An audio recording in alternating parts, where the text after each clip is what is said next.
Hello मित्रांनो, तुमचा नवीन व्हिडिओमध्ये एकदम कडकवालं स्वागत आहे। आणि वॉइस का आवाज का ऍड करतो याचं कारण असं आहे की आपण व्हिडिओ काढताना कुणाला त्रास देत नाही। गाडीमध्ये एक सॉन्ग चालू होते तर आपण त्यांना डिस्टर्ब केलं नाही।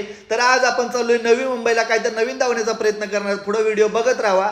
तर आता आपण पोहोचलो एकदम कडक आलं म्हणजे कुर्ला डेपोला, पण आपल्याला पहिल्यांदा सिग्नल खाली भेटलेला आहे आणि ही गोष्ट फक्त कुर्लाकरच समजू शकतो की सिग्नल खाली भेटल्यावर किती आनंद होतो। आणि काय सांगावं, पुढे हायवे सुद्धा आपल्याला एकदम कडकवाला खाली भेटलेला आहे। पुढे बीएमसीची गाडी बघून नक्कीच जपून चाला, बीएसटीचं तर सांगायलाच नको, नक्कीच जपून चाललं पाहिजे त्यापासून। त्यानंतर पुढे काय मुंबईमध्ये ना तर कुठं नमुने भेटणार, मेन हायवेला ब्रेक दाबून बावा रिव्हर्स घेत होता, अशा नमुने नक्कीच मुंबईमध्ये बघायला भेटतात। तिथून पुढे हायवे आपल्याला एकदम एकदम बोलत एकदम खाली भेटलेला आणि आपल्याला हा आनंद गगनात सुद्धा मावत नव्हता, कारण की हा हायवे कधी सकाळी खाली नसतो। आज कुठं दिवस उगवलेला माहित नाही, कारण की उगवलेला दिवसाची करामत आहे आणि पुढे तुम्हाला बघा छेडानगरच्या ब्रिजची करामत आहे, कारण सायन टू ठाणे हा ब्रिज छेडानगरचा वरचा बनलेला आहे, त्यामुळे हा ब्रिज खाली भेटतो। हे फक्त मानकुर वाशीला जाणारेच लोक याचा आनंद समजू शकतात की हा ब्रिज खाली भेटल्यानंतर किती म्हणजे किती लवकर आपण पोहोचू शकतो। त्यानंतर नवीन काहीतरी अनुभव भेटला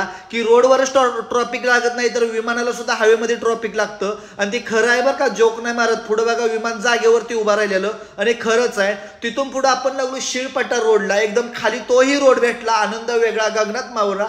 आपले कारंडे साहेब गाडी चालवत होते, मध्येच तिकडं स्वस्तात मस्त शर्ट विकणारा माणूस भेटला, लगेच कारंडे साहेबांनी गाडी साईडला दाबली, परत गेलो तिथं, परत गाडी चालू करून पुढे आलो तर शिळफाट्यावरती एवढं खतरनाक ट्रॉफिक लागलं, कुणाही तर नजर लागली वाटतं। तिथून पुढे आपण तलोच्या हायवेला लागलो तर बघा पहिल्यांदा ह्या रोडला आल्यामुळे नवीन काहीतरी बघायला भेटत होतं आणि एवढं भारी भारी बघायला भेटत होतं की सगळं म्हणजे जंगलच वाटत होतं। आणि इथं जंगलामध्ये कोणतरी मोठी लट लांबडी लचक बिडी पित होतं, एवढा मोठा धूर सोडलेला, पण ही जोकचा विषय नाही, जर पेड घेतला तर लय बेकार घेईल, सांभाळून अशी आग लागल्या पाहिजे त्या। तिथून पुढे अप्पर खारघर बघा की हे पूर्ण सिमेंटचं जंगल उभं केलंय, म्हणजेच ही झाडाचं जंगल तोडूनच उभं केलंय। पहिल्यांदा त्या साईडला गेलो होतो, मी कधी गेलो नव्हतो, काहीतरी बघायला भेटलं। तर बघा ही म्युन्सिपाल्टी शाळेला जसा कलर दिला जातो तसंच ही बघा शेडकोच्या बिल्डिंगला कलर दिलेला होता। 70-65 लाखामध्ये ह्या बिल्डिंग देणार आहेत। तर लॉटरी टाईप तुम्हाला घ्यायचं आहे का प्रायव्हेट बिल्डिंग घ्यायचं आहे तुमचा विचार आहे। त्यानंतर हायवेला लागलो, मस्तपैकी एन्जॉय करत होतो, पण दाजीनं अशी करामत काय तर केली की तुम्हाला काय सांगू, पुढचे पण माणसं उठून पळाले ना, आमचे पण इकडं काय सांगू तुम्हाला, बत्त्या गुल झालं तेवढा खतरनाक कट मारला।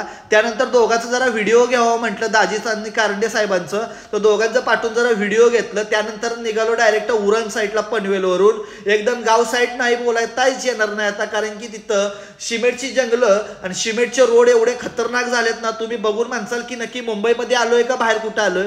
डोंगर आणि जंगल, जंगल आणि सिमेंटचं जंगल यांचं एकदम कडकवालं साम्य दिसत होतं। त्याच्यात रेल्वे दिसली की आपल्याला गावाला जाणार आहे, एकदम कडकवाली बघा, लय दिवसातून बघितली, खूप भारी वाटलं। त्यानंतर गणपती बाप्पाचं दर्शन घेतल्यानंतर ह्याच्यापेक्षा मोठं सुख आहे का मुंबईकरांसाठी, गणपती बाप्पा मोरया। आणि आमच्या व्हिडिओमध्ये गणपती बाप्पाचं व्हिडिओ दावल्याबद्दल भारी वाटलं। त्यानंतर पुढं काय तेव्हा लहानपणी जत्रेचीच आठवण आली, एका खेळण्यासाठी 2 तास रडायचो, आजी आजोबांची पण आठवण आली। त्यानंतर परतीचा प्रवास चालू झाला आणि बघा पुढे तुम्हाला नवी मुंबईचं एअरपोर्ट पण धावण्याचा प्रयत्न केला, खूप मोठं एअरपोर्ट आहे, ह्याच्यामुळेच तिकडे रूमच्या प्राइस वाढल्या त्या। आणि आता आपण घ्यायचं म्हणलं तर काय सुखाचं नाही, तरी सुद्धा घेतलंच पाहिजे, नाहीतर लग्न काय व्हायचं नाही असं वाटायला लागलंय आपल्याला बघा। त्यानंतर मस्तपैकी अजून भारी म्हणलं या दोघांचा व्हिडिओ पाठवून घ्यायचं, कारंडे साहेब गाडी चालवत होते, मोठे मोठे टेरर साईडला बघून असं भ्या वाटत होतं, पण काय करणार, साहेबांवरती भरोसा होता। दाजी साईडला बसलेलो, आली वाशी टोल नाक्याजवळ, एकदम फ्री टोल नाका राजसाहेब ठाकरेंनी केलेला आहे, त्यांना सुद्धा सल्यूट आहे आपला। तिथून पुढे मग काय डायरेक्ट व्हीआयपी गत वाटलं, डायरेक्ट एंट्री मारली, कारण की टोल नाका फ्री असल्यामुळं। त्यानंतर आपल्या सगुणाला धुयाची होती, जरा क्लीन करायची होती, कारण की जी लक्ष्मी आहे तिला क्लीन नाही ठेवली तर आपलं कसं होणार।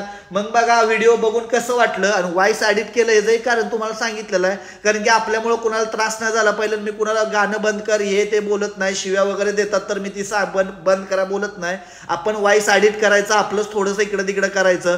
व्हिडिओ कसं वाटलं नक्की सपोर्ट करा मित्रांनो, कमेंट करा, सबस्क्राईब करा, तुमचा सपोर्ट खूप गरजेचा आहे। आणि माझे रिक्षाचे व्हिडिओ व्हायरल होतात हे मला समजलंय, आणि मी नंतर परत आता रिक्षाचे व्हिडिओ टाकण्याचा प्रयत्न करणार आहे, आणि तुमचा सपोर्ट मला रिक्षाच्या व्हिडिओवरती खूप दिसतोय, मनापासून धन्यवाद। आणि व्हिडिओचा इथे शेवट करतो, तर भेटू नेक्स्ट व्हिडिओ।